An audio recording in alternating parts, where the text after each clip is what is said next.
हो सकता है आप लोग 65-70 के भी ना हुए हों, और इसीलिए मैं ये मान के चलता हूं कि आप सब मेरे सब साथी हैं, हम साथी हैं।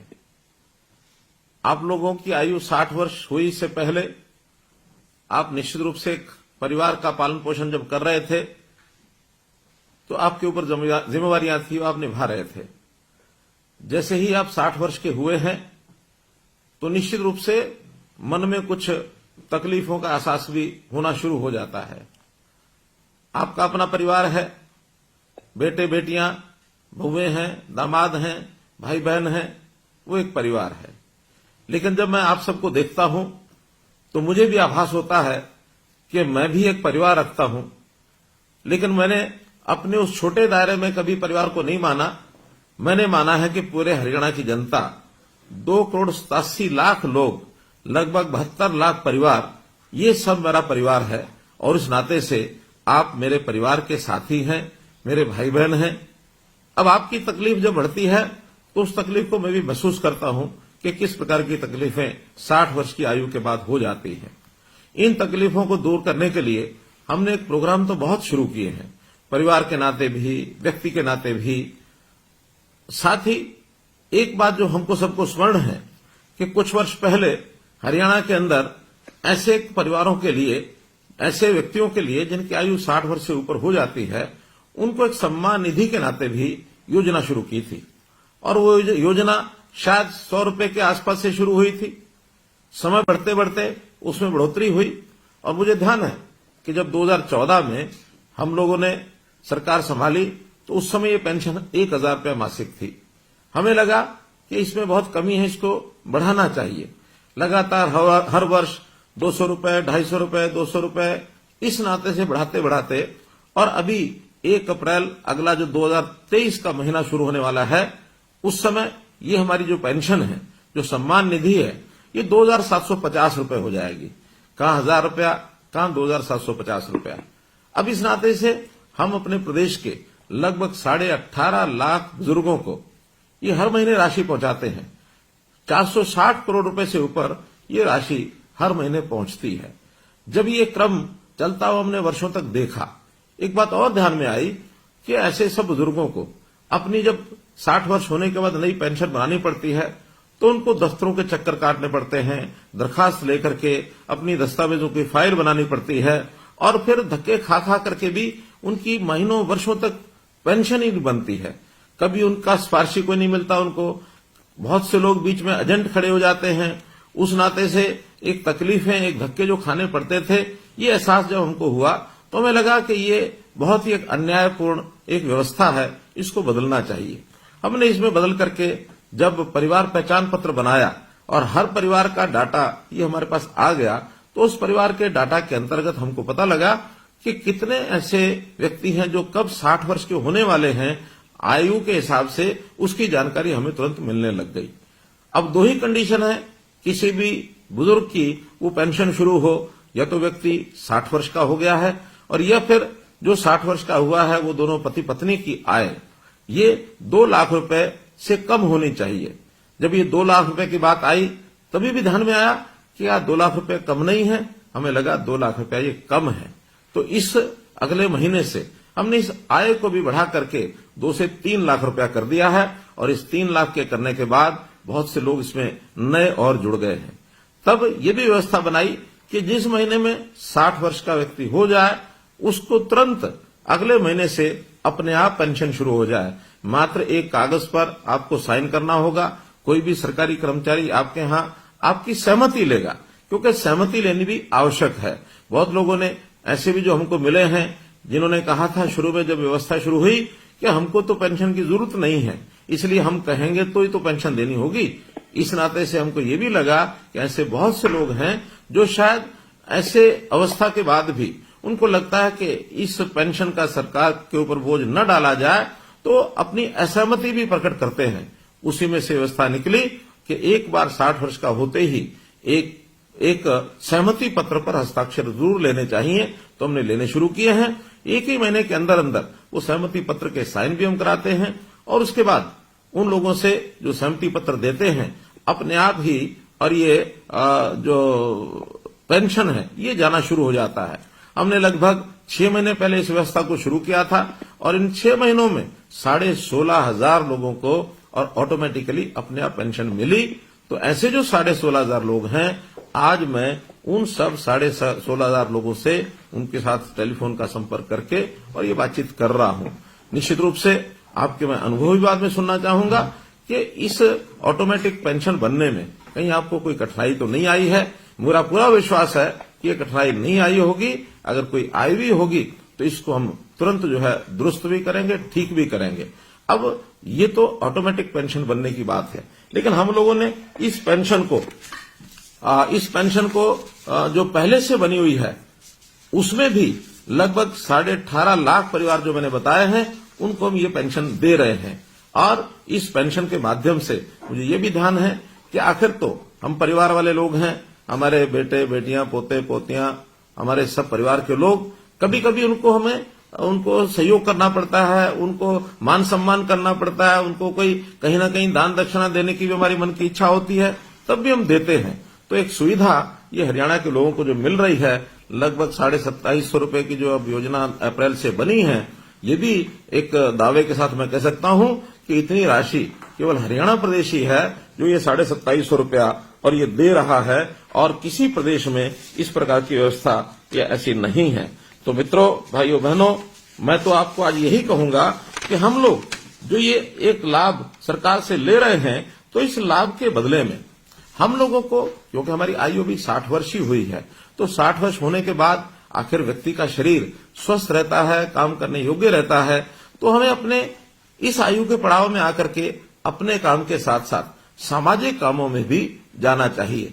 ऐसे जितने भी हमारे रिटायर्ड लोग हैं, जितने ऐसे बुजुर्ग हैं या नौजवान भी हैं जो अपने आप एक स्वयंसेवक के नाते, एक वॉलंटियर के नाते काम कर सकते हैं, उनका भी एक पोर्टल बनाया है। उनको हम रजिस्ट्रेशन कराते हैं और रजिस्ट्रेशन कराने के लिए अगर अपना मन माने कि हमको आखिर कोई ना कोई समाज का काम करना चाहिए, क्योंकि जैसे मैंने कहा ये समाज है, ये हमारा परिवार है, एक छोटा परिवार जिसके अंदर हम पैदा हुए, हमारे आगे परिवार के सदस्य, बेटे बेटियां, बहन भाई, हमारे जो दोते दोतियां, पोते पोतियां और हमारी बहुएं, हमारे दामाद, एक परिवार। दूसरा परिवार ये सारा समाज, ये भी एक परिवार है। वसुधैव कुटुंबकम, ये बात हमारे ऋषि मुनियों ने भी हमेशा कही है कि अपना जो मन है ये बड़ा करना चाहिए। ऐसा कहते हैं, अयम निजा प्रोवेति, यानी ये मेरा है, ये तेरा है। गणना लघु चेतसाम, ये छोटे दिल के लोग करते हैं। उदार चरिता नाम तो, बड़े हृदय के लोग वही होते हैं। वसुधैव कुटुंबकम, जो पूरे विश्व को, पूरे संसार को अपना परिवार मानते हैं।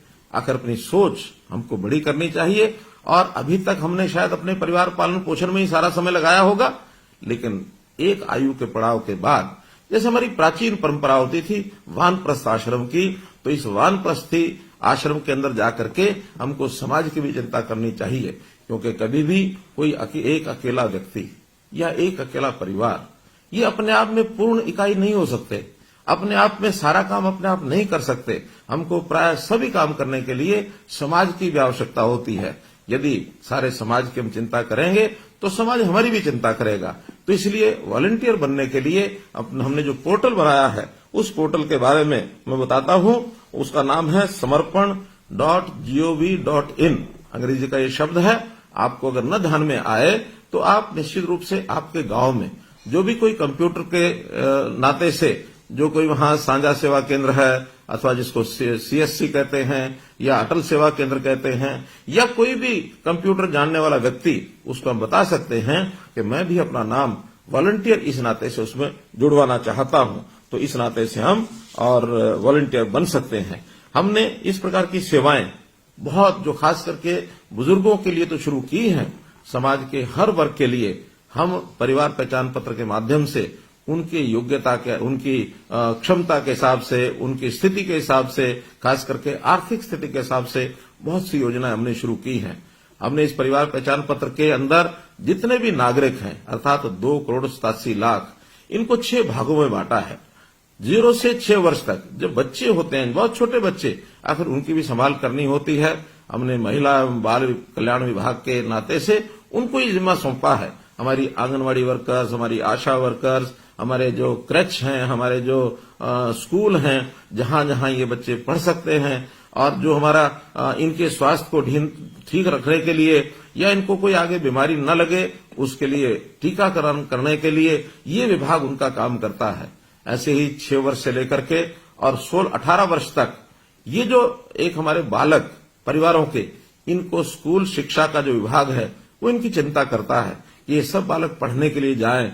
कोई बच्चा ऐसा तो नहीं है जो किसी स्कूल में पढ़ नहीं रहा है, घर में ही रहता है, या उसको कोई स्वभाव के नाते से कोई कहीं गलत आदत तो नहीं लग गई है। तो हर बच्चे की संभाल करना ये इस विभाग के जिम्मे रहेगा। 18 से लेकर के 25 वर्ष तक हमारा जो उच्चतर शिक्षा विभाग है, जो उच्चतर शिक्षा में चाहे हमारी यूनिवर्सिटीज हैं, चाहे हमारे कॉलेजेस हैं, ये जो विभाग इन 18 से 25 वर्ष वालों की चिंता करेगा।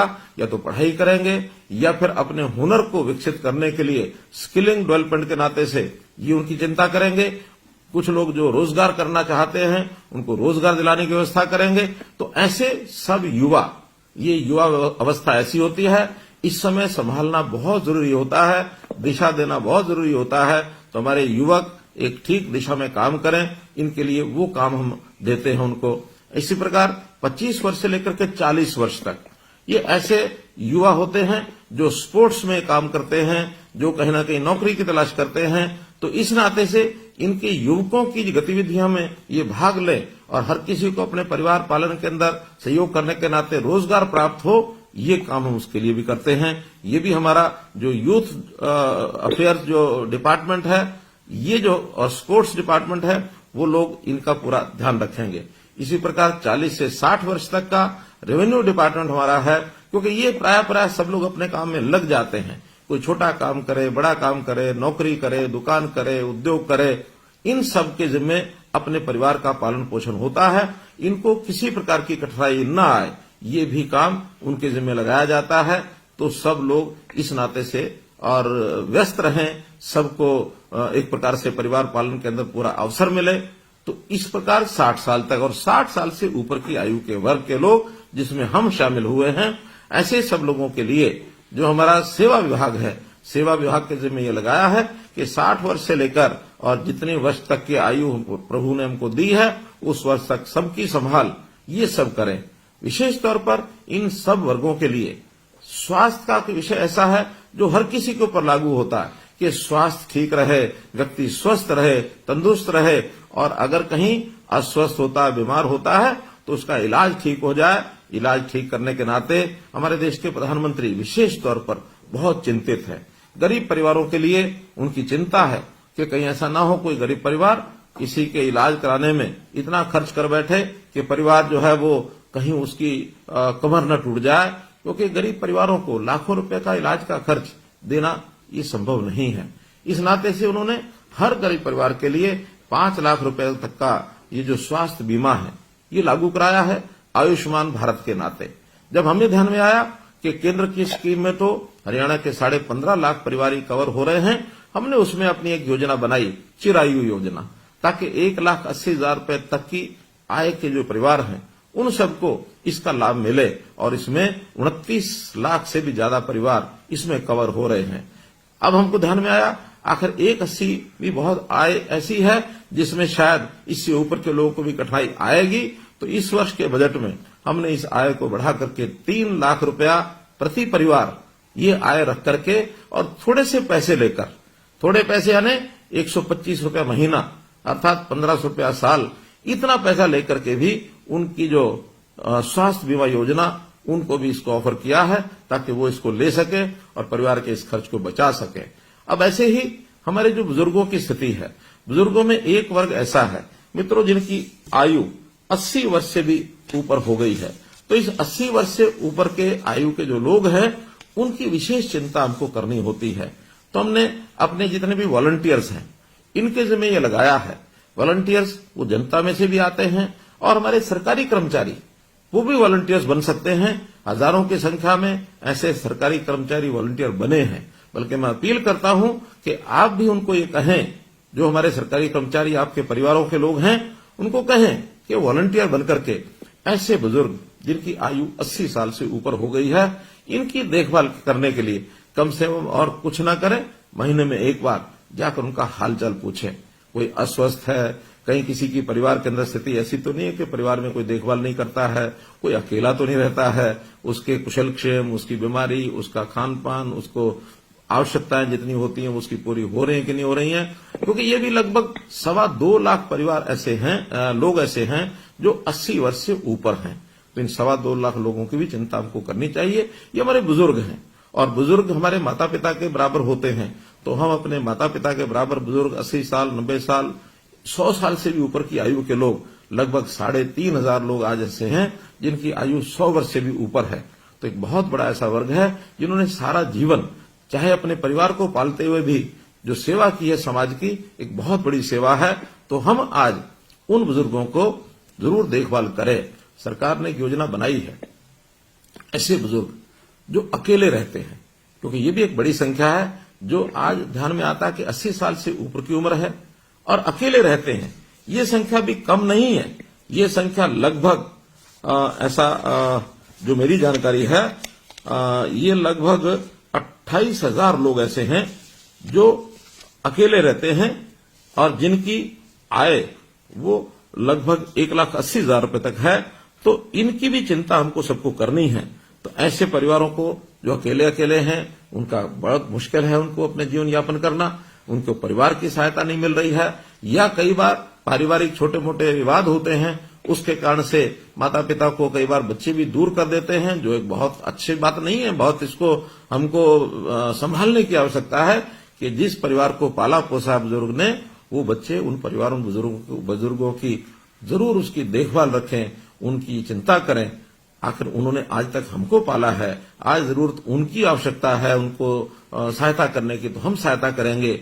एक वर्ग ऐसा हमको ध्यान में आया कि आयु भी 80 वर्ष से ऊपर है, अकेले रहते हैं और उनकी अपनी इनकम हमारे डाटा के हिसाब से 25,000 रुपए से कम है। ऐसे भी 3600 लोग हैं। अब ये 3600 लोगों की हालत क्या होती होगी? जब हमने इसका विचार किया तो हमने घोषणा की है कि अभी अप्रैल से इन सब लोगों के लिए जो वृद्ध आश्रय स्थल, सेवाश्रम, वरिष्ठ नागरिक सेवा आश्रम, इन सेवा आश्रमों में उनको हम कहेंगे कि जाकर के वो वहां रहें, ताकि उनकी अपनी व्यक्तिगत कोई भी आवश्यकता है, चाहे वो बीमारी की है, चाहे उनके रहन सहन की, खाने पीने की, चाहे रहने के स्थान की, चाहे कपड़ों की, कोई भी आवश्यकता वो उनकी हम पूरी करेंगे। और ये सरकार की व्यवस्था में सब रहें, ताकि अगर वो सहमत होंगे उन सबको हम इन सेवा आश्रमों में रखेंगे। तो इस प्रकार मेरा तो आप लोगों से यही है कि हम लोग इन सब चीजों को समझते हुए, हम सामाजिक प्राणी हैं, तो समाज के नाते से हम लोग इन विषयों के ऊपर आगे बढ़ें। एक विषय जरूर मैं ध्यान कराना चाहूंगा कि बहुत लोग ऐसे भी हैं छोटे मोटे लालच के कारण से, कई बार तो वो परिवार के अंदर रहते हैं, फिर भी उनको लगता है शायद अलग फैमिली, अलग परिवार, इसका रजिस्ट्रेशन कराएंगे तो कोई लाभ हो सकता है, और उस छोटे लाभ के कारण से वो अपना रजिस्ट्रेशन अलग से करा लेते हैं। अब बड़ी हैरानी की बात है कि हमारे यहाँ अलग सिंगल फैमिली मेंबर जो परिवार जो ऐसे गिने हैं, वो लगभग 28,000, जैसे मैंने बताया है, ये 28,000 लोग 80 वर्ष से ऊपर के हैं जिन्होंने सिंगल फैमिली मेंबर अपने को कराया है। और जो सब मेंबर्स को लगा लिया जाए, यानी सिंगल मेंबर फैमिली आयु का ध्यान न रखे, तो ये लगभग 2.5 लाख से भी ऊपर हैं। तो इन सब लोगों को भी जरूर ध्यान करना चाहिए कि अगर हम सिंगल मेंबर फैमिली हैं, हमारी कोई और सहायता नहीं करता, हम अकेले रहते हैं किन्हीं भी कारणों से, तब तो ठीक है। अन्यथा परिवार में रहते हुए सिंगल मेंबर फैमिली इसका रजिस्ट्रेशन न कराएं, क्योंकि इनकी सबकी जांच तो होती ही है। आखिर कोई भी काम बिना जांच के वो आगे बढ़ने वाला नहीं है, इसलिए उस जांच करके ही हम चीजों को आगे बढ़ाएंगे। और कहीं ऐसा न हो कि आज अपने आप को आपने सिंगल मेंबर फैमिली रजिस्टर कराया है और कल को जांच में बात सत्य न पाई जाए, हमारा मेंबरशिप परिवार की वो समाप्त होकर के हमको वापस उसी मेंबर में जाना पड़े। ये कोई अच्छी बात नहीं है। आज ही हम लोग अपने आप को संभाल करके जो तथ्य हैं, जो उचित बातें हैं, उनको अगर हम दर्ज करेंगे तो मैं आपको विश्वास दिलाता हूं कि कोई गरीब परिवार है, उसकी हर प्रकार की चिंता, राशन कार्ड के नाते से ऑटोमेटिक राशन बनते हैं, राशन कार्ड बनते हैं, अब उसके लिए कहीं जाना नहीं पड़ता है। इसी प्रकार अगर किसी परिवार की सिर पर छत नहीं है, प्रधानमंत्री आवास योजना के अंतर्गत उनको मकान मिलता है। कोई व्यक्ति बीमार होता है तो उसको आयुष्मान के नाते या चिरायु योजना के नाते 5 लाख रुपए तक उसकी बीमा की भी चिंता हम करते हैं, उनके बच्चों की पढ़ाई की भी हम चिंता करते हैं, और तो और कोई व्यक्ति आगे चल करके भी बीमार न हो, उनकी स्वास्थ्य की जांच करने के लिए भी हमने एक योजना बनाई है, निरोगी योजना। अर्थात इसमें भी हर वर्ष या 2 वर्ष में कम से कम हर बार एक व्यक्ति का एक बार उसका स्वास्थ्य जांच जरूर हो, इसके लिए भी निरोगी योजना बनाई गई है। हमारे जितने भी सीएचसीज हैं, पीएचसीज हैं, हॉस्पिटल्स हैं, और अब तो हम इस काम में प्राइवेट जो अस्पताल हैं उनकी व्यवस्था भी कर रहे हैं, ईएसआई अस्पताल उनकी व्यवस्था को भी इसमें जोड़ा गया है, ताकि हर व्यक्ति का 25 तरह के जो टेस्ट हैं 2 साल में एक बार उसका जरूर हो जाए। अगर कोई छोटी बड़ी बीमारी मानो शरीर में पड़ी है, हमको पता ही नहीं लगता है, कहीं आगे चल करके वो भयंकर रूप ले, इससे पहले ही संभल जाए, और संभल करके उसकी छोटे मोटे की इलाज की जो बातें हैं उसको हम और अभी से कर पाए, व्यक्ति बीमार न हो, इसके लिए भी हमने जो है आयुष विभाग को सक्रिय किया है, ताकि हमारा रहन सहन, खान पान, हमारा शारीरिक व्यायाम, खेलकूद, इसकी ओर भी हमारे लोग जो हैं वो आगे बढ़ें, ताकि आखिर तो बीमार ही क्यों हो, बीमार न हो, इसके बहुत लाभ हैं। बीमार होने के बाद इलाज तो कराने के लिए खर्च होगा ही होगा, हमारा समय बर्बाद होगा, हम काम करने से भी गए। मानो अगर 1 महीना इलाज के लिए हमको लगाना पड़ता है, तो 1 महीना आखिर काम का जो नुकसान है, हमारा अपना भी नुकसान है, परिवार का भी है, देश का भी है। इसलिए स्वस्थ रहें, अस्वस्थ न हो, इस पर भी हम पूरी योजनाएं बना रहे हैं।